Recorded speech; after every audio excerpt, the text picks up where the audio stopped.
Today is Tuesday, June 10. Samahan nyo kaming mamulot ng mga itlog. Mag-12 na ngayon, namulot kami kanina mga 9. So, mukhang madami kami yung mapupulutan dito sa nest box. And, ayun o, madami na. Usually kasi yung karamihan ng mga itlog, napupulot namin hanggang bago magtanghali.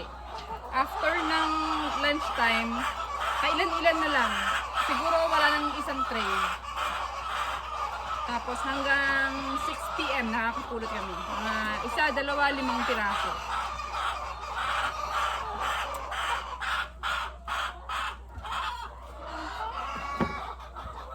Masaya kami ngayon kasi malalaki na yung mga itlog na nakukuha namin eh. Halos madami na yung large kumpara sa medium. Yung small naman, hirap na kami makapuno ng dalawang tray.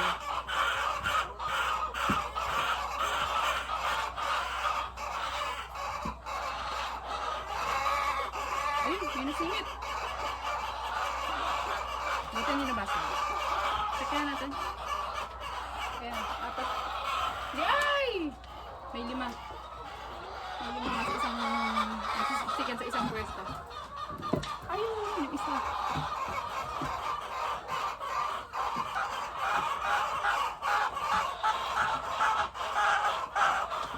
Dito gilid.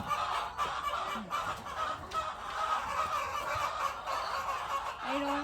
Ito yung kagandahan talaga pag sa nest box sila ng itlog, mas malinis kumpara pag nasa floor eggs.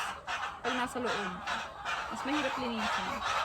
Yung pinanglilinis pala namin, suka, bali-basahan, nilalagyan namin ng suka. Yun yung pinangtatanggal namin dun sa maduduming part ng itlog. Hindi namin nilalagyan ng tubig. Kasi nung mga unang month namin, ang ginagawa namin, yung suka, nilalagyan namin ng konting tubig para hindi masyadong matapang. Tsaka nilalagyan namin sa basahan. Kaso lang napansin namin na kung nagtag-init, madaming nagiging batik-batik yung itlog kahit nakakapurot lang namin kahapon. So, nung tinry namin na huwag lagyan ng tubig, hindi madalang na yung nagkakaroon ng batik-batik.